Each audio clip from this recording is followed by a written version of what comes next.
وہ قرآن جہیز میں سارا جہیز دیا جاتا تو دلہن کے ساتھ ایک قرآن بھی آتا اگر پڑھی ہوئی ہوتی ہے تو، لیکن وہ قرآن آتا تو ہے لیکن آ کر رکھ دیا جاتا۔ موٹر سائیکل جہیز میں آتی ہے، روز چلتی ہے، کار جہیز میں آتی ہے، روز چلتی ہے۔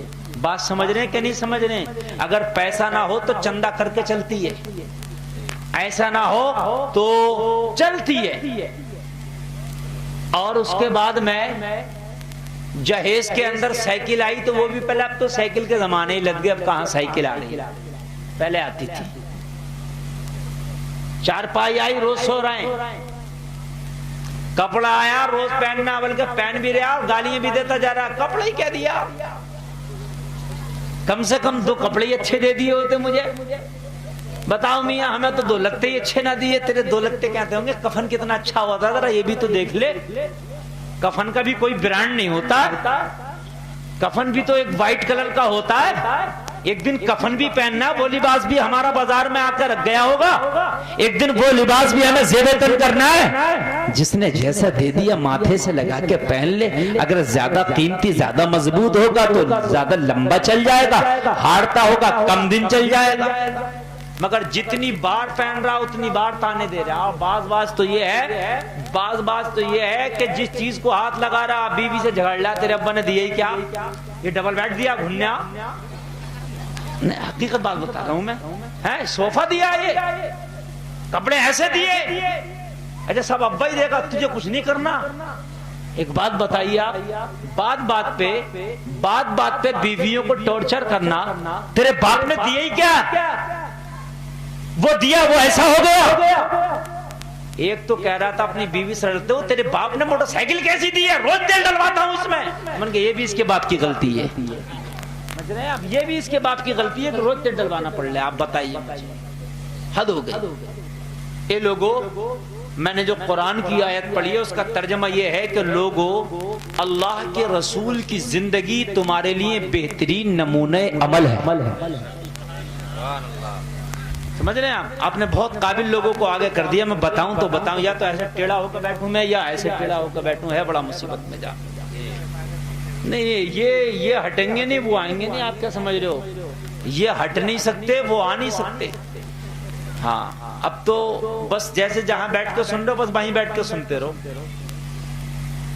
لوگوں کوئی بھی کام کرو، نبی کی زندگی دیکھو کہ نبی نے وہ کام کیسے کیا۔ بات سمجھ رہے نہیں سمجھ رہے ہیں آپ؟ دیکھو بیوی کسی کی بھی ہو، جب تمہارے گھر میں وہ آئی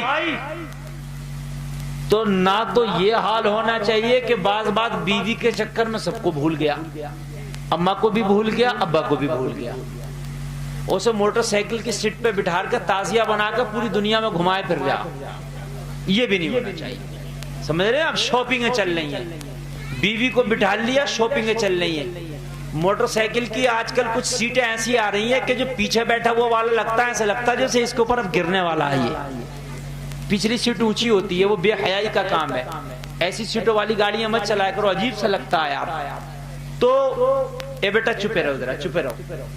تو معاملہ یہ ہے کہ نہ تو ایسا ہونا چاہیے کہ بیوی جب آئی تو والد کو چھوڑ دیا، بیوی جب آئی تو والدہ کو چھوڑ دیا، بیوی جب آئی تو گھر والوں سے الگ ہو گیا ایک دم، بیوی جب آئی تو اب خاندان سے بھی مطلب نہیں ہے، اب تو میاں سامنے بیوی ہے، یہ بھی غلط ہے۔ اور جب تیرے گھر میں کسی کی بیٹی آ گئی تو اب بات پہ سے ٹارچر کر رہا، ڈبل بیڈ لوکل دے دیا، سوفا لوکل دے دیا، واشنگ مشین لوکل دے دی، فین لوکل دے دیا، مشین لوکل دے دی، پریس لوکل دے دیا۔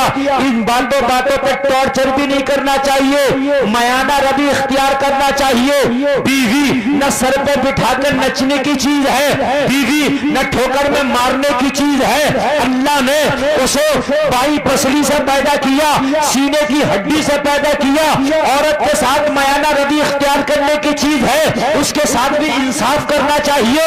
اس لیے کہ عورت جب آئی ہے, تمہاری بیوی جب آئی ہے, زمانے کو چھوڑ کے آئی ہے, باپ کا گھر چھوڑ کے آئی ہے, بھائی کا گھر چھوڑ کے آئی ہے, اپنی لاڈلی ماں کو چھوڑ کے آئی ہے, خاندان چھوڑ کے آئی ہے, رشتہ دار چھوڑ کے آئی ہے. جب تیرے دامن سے آ کر لگ گئی ہے تو ابھی سے تم توڑ چڑھ بھی مت کر, اس کا بھی حق ہے, اس کے حق کو بھی ادا کر. اللہ کے رسول صلی اللہ علیہ وسلم کی زندگی کو دیکھ کہ میرے نبی نے اپنی بیویوں کے ساتھ کیسا رول اختیار کیا ہے, کیسا رویہ اختیار کیا ہے. ارے تیرے نبی کی زندگی تو تیرے سامنے ہے, تو فلمی دنیا والوں کو دیکھ کے کیوں زندگی گزار رہا ہے, تو اسٹاروں کو دیکھ کے کیوں زندگی گزار رہا ہے. اے مسلمانوں کان کھول کے سنو, زندگی گزارنے کا سب سے بہتر طریقہ یہ ہے کہ کوئی بھی کام کرو نبی کا طریقہ دیکھو کہ میرے نبی کا طریقہ کیا تھا. اگر معلوم نہ ہو ان علماء سے پوچھو, مولانا عظمت سے پوچھو, مولانا فرقان سے پوچھو, حضرت یہ طریقہ کیسے ہے. اے لوگوں, امی عائشہ فرماتی ہے, ذرا کان کھول کے سنو,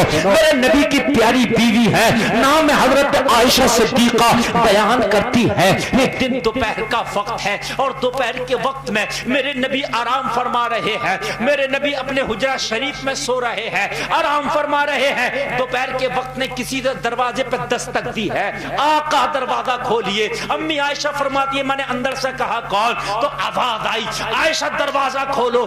اندازہ لگ گیا آنے والی کوئی عورت ہے. جب میں نے دروازہ کھولا تو ایک نہایت بری ضعیف عورت میرے دروازے پہ کھڑی ہے, ہاتھ میں ڈنڈا ہے, ڈنڈے کے سہارے پر کھڑی ہے. میں نے کہا کیسے آنا ہوا؟ کہنے لگی مجھے گھر آنے کی اجازت دے, میں گھر کے اندر آنا چاہتی ہوں. جیسے گھر کے اندر وہ عورت آئی, آتے ہی بولی عائشہ تمہارے محمد عربی کا ہے, محمد الرسول اللہ کا ہے. میں نے کہا آرام کر رہے ہیں میرے نبی, ابھی اپنے کمرے میں آرام کر رہے ہیں, اپنے حجرہ میں آرام کر رہے ہیں. اتنا کہنا تھا وہ خاتون کھڑی ہے. میرے نبی نے اندر سے جب میں نے اس خاتون سے کہا آرام کر رہے ہیں, نبی کو نہ میں نے جگایا نہ میں نے اٹھایا, نبی خود ہی اپنے حجرے سے اٹھے اور باہر تشریف لانے لگے. خود ہی تشریف لانے لگے. بوڑھی سی عورت, کمزور سی عورت, خود ہی تشریف لانے لگے. جب خود ہی تشریف لے آئے, آپ کو آواز آ رہی ہے میک کی نہیں آ رہی ہے بتائیے؟ نہیں آ رہی ہے تو میں ہٹا دوں گا, چونکہ مجھے اس پہ میک پہ بالکل منہ لگا کے بولنا مجھے پسند نہیں ہے, اس میں تھوک گھس جاتا ہے. اور میک سے اگر منہ دور کر رہے ہیں تو یہ آواز نہیں لے رہا, اب لے یا نہ لے لیکن آپ کو سننا ہوگا. بھائی میں ان کو سمجھا چکا, توجہ کیجیے آپ. میرے نبی تشریف لے آئے. میرے نبی نے جیسے ہی اس بوڑھی عورت کو اپنے آنگن میں کھڑے دیکھا, میرے نبی کی آنکھوں میں آنسو آ گئے. امی عائشہ فرماتی ہے میں نے نہیں پہچانا اس عورت کو, یہ ہے کون؟ میں نے نہیں پہچانا اس خاتون کو, یہ ہے کون؟ امی عائشہ فرماتی ہے میرے نبی نے فرمایا عائشہ گھر میں اگر کوئی کھانے کا سامان ہو تو لاؤ, اسے کھانا کھلاؤ. میں نے کھانا کھلایا.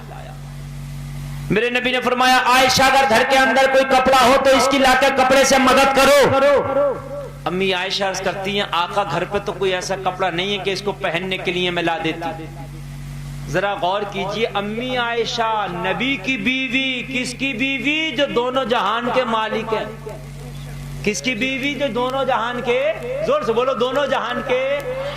اچھا نبی سے زیادہ مالدار کوئی ہو سکتا مسلمانوں؟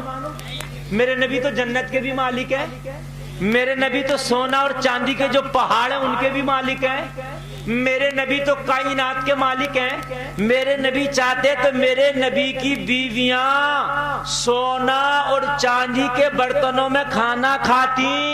میرے نبی چاہتے تو نبی کی بیویاں روزانہ جنت کا لباس فرشتے لاتے ہو بیویاں پہنتی. بولو ہوتا کہ نہیں ہوتا؟ لیکن نبی نے فرمایا عائشہ کوئی تمہارا استعمال کیا ہوا کپڑا ہو, یوز کیا ہوا کپڑا ہو, وہ لا دو, مدد کر دو, کپڑا دے دو. امی عائشہ عرض کرتی ہیں آقا میرے پاس کوئی کپڑا ہی نہیں ہے جو لا کے مدد کر دوں. اللہ اللہ, میرے نبی کی بیوی اور عرض کر رہی ہیں آقا میرے پاس کپڑا نہیں ہے کہ جو لا کے مدد کر دوں. ذرا غور کیجیے, آج ہمارے گھروں کے اندر ہماری بھی بیویاں ہیں, ہماری بھی بیٹیاں ہیں, ایک بار میں پکڑ کے پوچھ لو بتا بہن تیرے پاس کتنے کپڑے، تو جب تک حساب نہ لگا گی بتا نہیں سکتی. یہ بتا دے گا کالا والا، نیلا والا، پیلا والا، اس کی شادی والا، اس کی شادی والا. یہ خود بھی جو ہے کنفیوز ہو جائے گی اور کچھ دیر کے بعد بتا. بھائیو بات حقیقت ہے کہ نہیں ہے؟ کچھ دیر کے بعد بتا.